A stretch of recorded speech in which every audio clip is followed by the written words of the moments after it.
في بنت اسمها عائشة، بنت ما شاء الله متفوقة جدا، جابت السنة دي 91% علم علوم.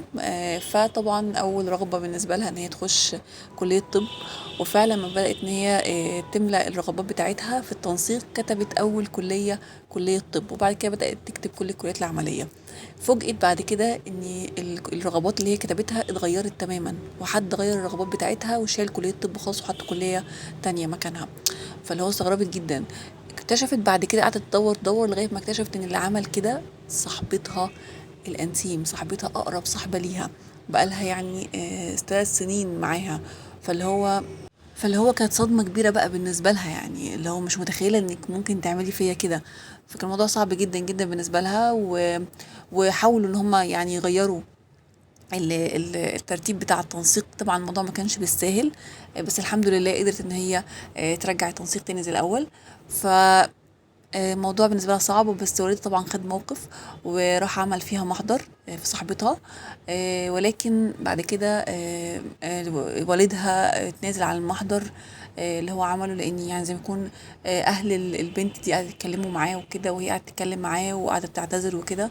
فده اللي خلاه ان هو ما حبش ان هو يضيع مستقبلها يعني، واتنازل عن المحضر.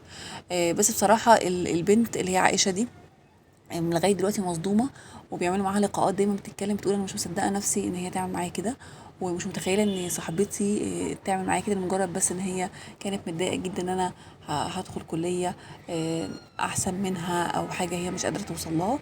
فالموضوع كان صعب جدا جدا عليها.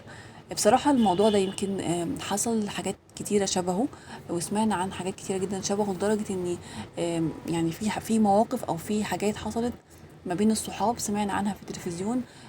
ما وصلتش لحد، وصلت حاجات ابعد من كده، وفي ناس وصلت لغايه القتل. يعني فعلا سمعنا قبل كده ان في ناس حصل معاها الموضوع ده، ان واحد قتل صاحبه او واحده قتلت صاحبتها عشان خاطر غيرانه منها، ان هي شايفاها انها احسن منها، سواء مثلا في الكليه، او ان هي احسن منها يعني داخل الكليه احسن منها، او ان هي بتشتغل شغلانه احسن منها، او ان هي معاها فلوس اكتر منها.